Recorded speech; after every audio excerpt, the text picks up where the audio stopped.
Bonjour chère amie, comment vas-tu? Moi en ce moment je suis un peu fatiguée et aujourd'hui j'ai décidé de prendre un peu de temps pour moi. Donc pendant que je te raconte la suite de mes aventures, moi je vais continuer ma petite lecture de Carnet de route de Marie Lopez.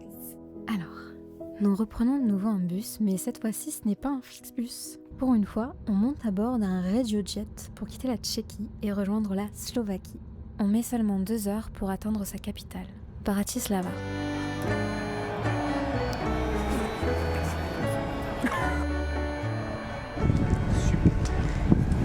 Tu veux me dire où on est, Hugo?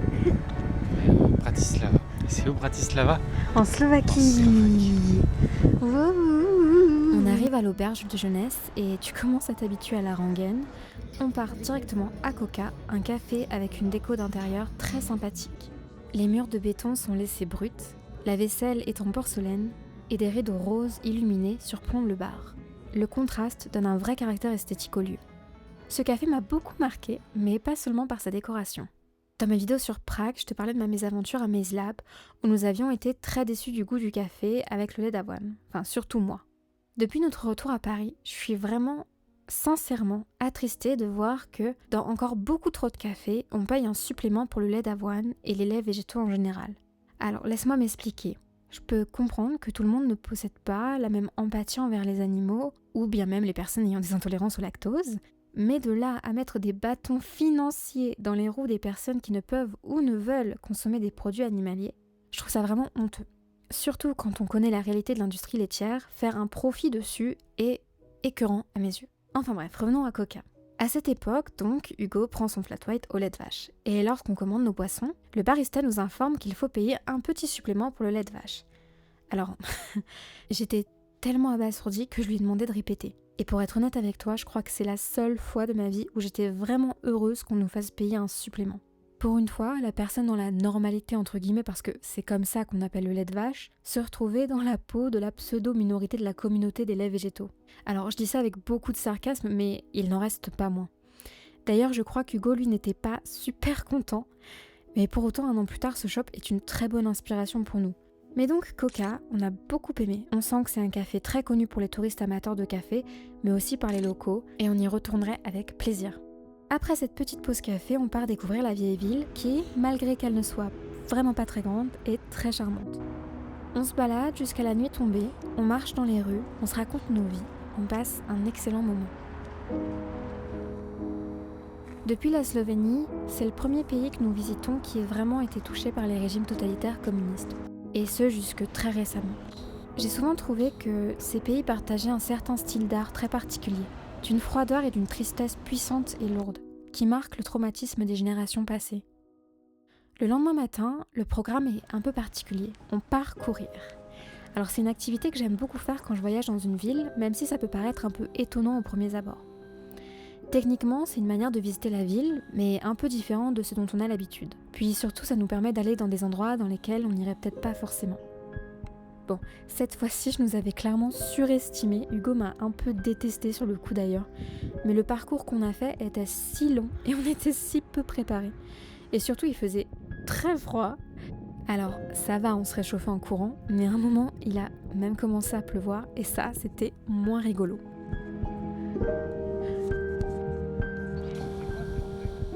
Mais c'est pour sauter, Hugo. Malgré tout ça, je te conseille vraiment de tester lors de tes prochaines vacances. Ce matin-là, on part courir dans la rive droite de Bratislava. Cette partie de la ville est beaucoup moins touristique. On découvre des quartiers bien plus marqués par son passé sous l'occupation de l'URSS. Et étonnamment, j'ai vraiment aimé. Je trouve que de cette manière, on arrive mieux à comprendre la ville et son histoire, comme à un retour dans le passé, une véritable réalisation culturelle. Une fois qu'on a terminé notre longue course, on aura fait 26 km ce jour-là au total, on retourne à l'auberge, rive gauche, on attrape rapidement un café à emporter à Grain, puis on retourne à l'auberge pour se doucher, se changer avant de repartir de plus belle. On va boire un café à Rano, un petit coffee shop très mignon qu'on a vraiment bien aimé.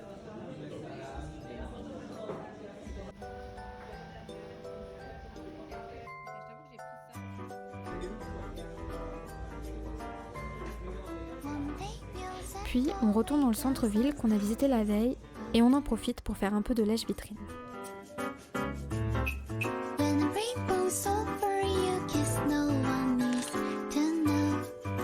À cause du froid, on se réfugie de nouveau dans un café. On teste Phare, qui est un local avec une superficie géniale. On a presque l'impression d'être dans une terrasse couverte. Le concept est très scandinave, aussi dans ce qu'il propose sur le menu. Tout a l'air très élégant et assez haut de gamme.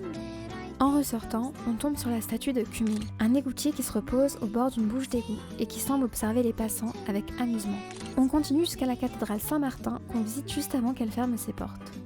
Puis on termine la journée en se faisant plaisir avec une super pizza à Narbonne.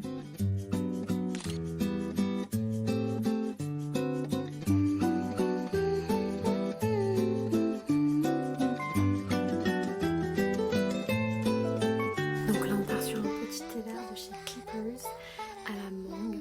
Celui-là il a vraiment fait l'unanimité chez mes invités. On ne s'y habitue jamais, mais on est absolument émerveillé de découvrir que la ville est sous la neige le lendemain matin. En attendant que le Kaviarenuftak, le café dans lequel on veut prendre notre petit déjeuner, ouvre, on fait un tour dans le joli petit parc Mediska Zarada. Je souhaite vraiment m'excuser pour toutes les prononciations qui doivent être absolument terribles. Désolée.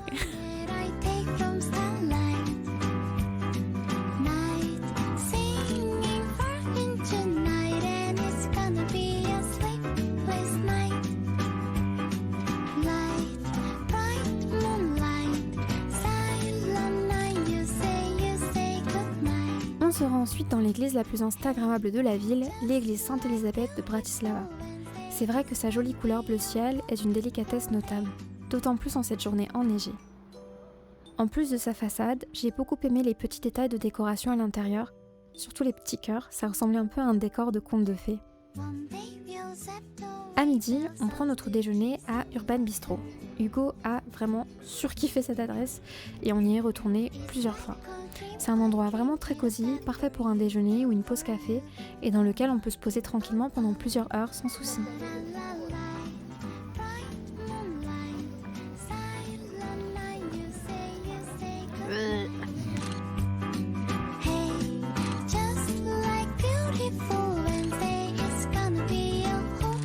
Une fois le ventre bien rempli, on se dirige en direction du château de Bratislava.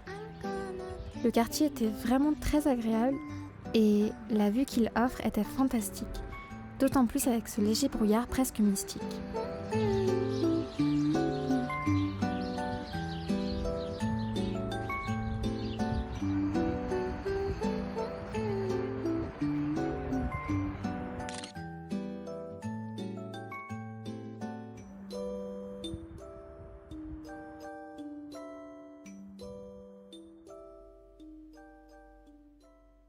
Dans la nuit, la neige s'intensifie.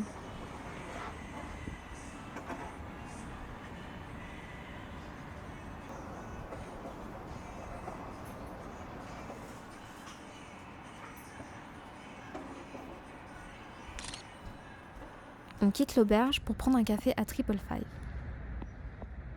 On fait le tour du jardin présidentiel qui se situe juste à côté. D'ailleurs, on y croise une petite classe d'enfants en train de faire une bataille de boules de neige, c'était adorable. Mais autrement, la ville est très calme, presque vide.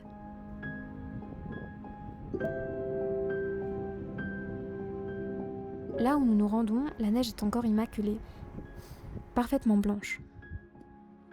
Nous sommes les premiers à marcher dessus.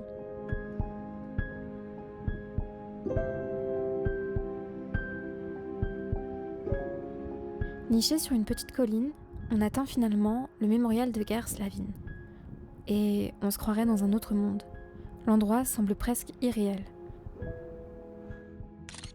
Je ne pense pas exagérer en te disant que c'est un des moments les plus inoubliables de notre voyage. Tandis que le monument se tient droit, imperturbable, presque caché par les bas nuages, la vue sur la ville est époustouflante. J'en garde sincèrement un souvenir très spécial, presque magique.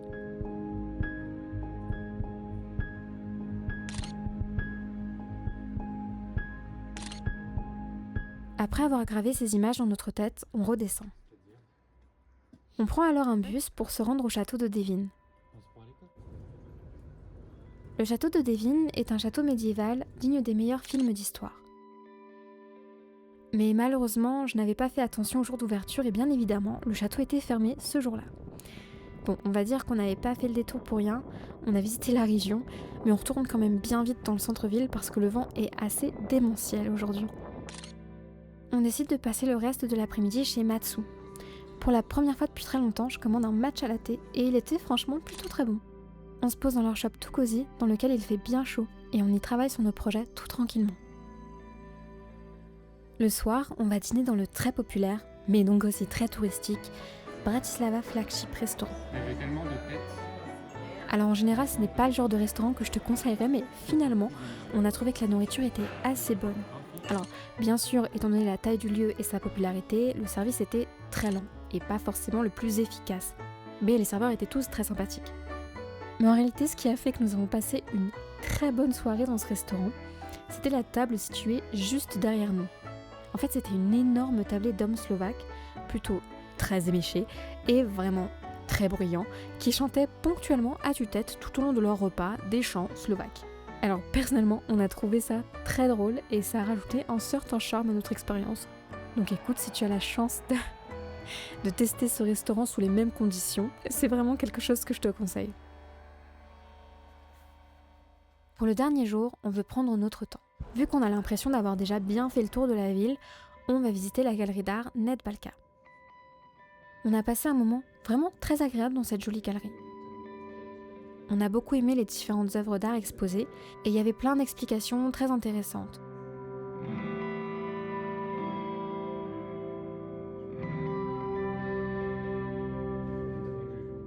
Ce qui était vraiment parfait pour continuer d'en apprendre un peu plus sur la ville et sur la Slovaquie.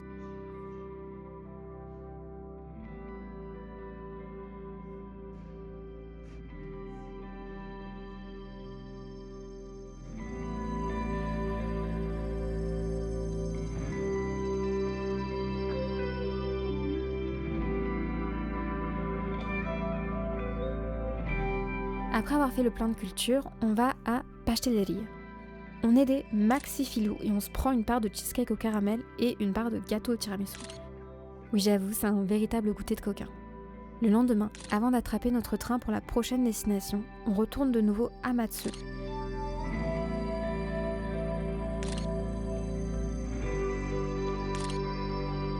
Et puis voilà, off we go.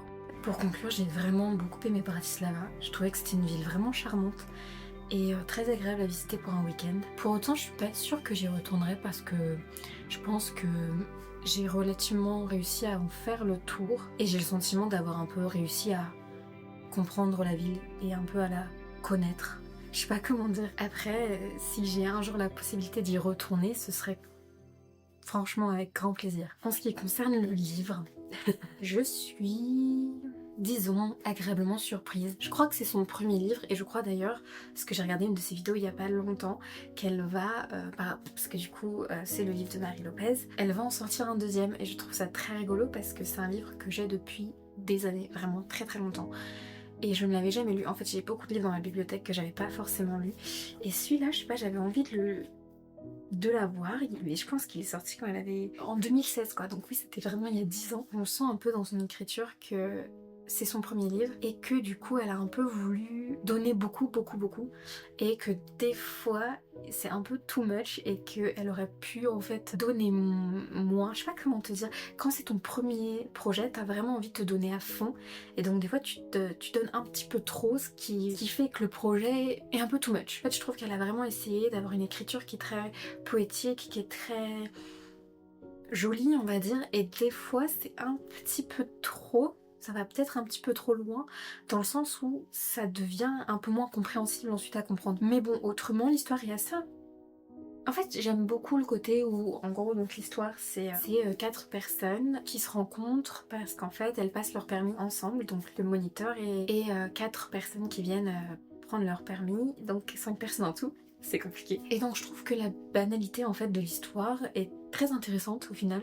C'est ça qui fait que c'est quelque chose à laquelle on peut facilement s'accrocher. C'est un peu particulier sur certains abords et j'ai pas du tout envie de spoiler le livre. Il est un peu, comment dire, j'ai pas trop le terme, mais il est un peu dans les nuages. Je sais pas si tu vois ce que je veux dire par là. Donc en ce moment j'essaye de lire beaucoup plus. Comme tu peux le voir, j'ai une grande bibliothèque. Proportionnellement à la taille de ma pièce, elle est relativement grande et donc j'ai vraiment envie de lire plus, de lire tous les livres que j'ai un peu accumulés au fur et à mesure des années. Et d'ailleurs, je me demande si ça t'intéresserait que je fasse en fait des retours sur des livres que j'aurais bien aimés ou sur mes lectures du moment sur ma chaîne secondaire. Donc j'ai peut-être testé ça. Enfin bon voilà, merci beaucoup d'avoir regardé cette vidéo. D'ailleurs, dis-moi en commentaire si tu préfères ce format plus voix off plutôt que quand je parle vraiment directement à ma caméra. Là j'avoue, j'étais un peu dans une énergie où j'avais pas trop envie et je voulais être relativement rapide en fait. J'ai eu un peu de stress à la peur d'être en retard, de poster justement une vidéo en retard, donc j'ai pris un peu l'option facile on va dire de faire de la voix off, mais je trouve que le résultat est plutôt sympa. Dis-moi si tu préfères plutôt la voix off ou alors le face à face. En tout cas j'espère que cette vidéo t'aura plu. On se dit à la semaine prochaine pour la destination suivante. Merci du fond du cœur, passe une bonne journée, bisous.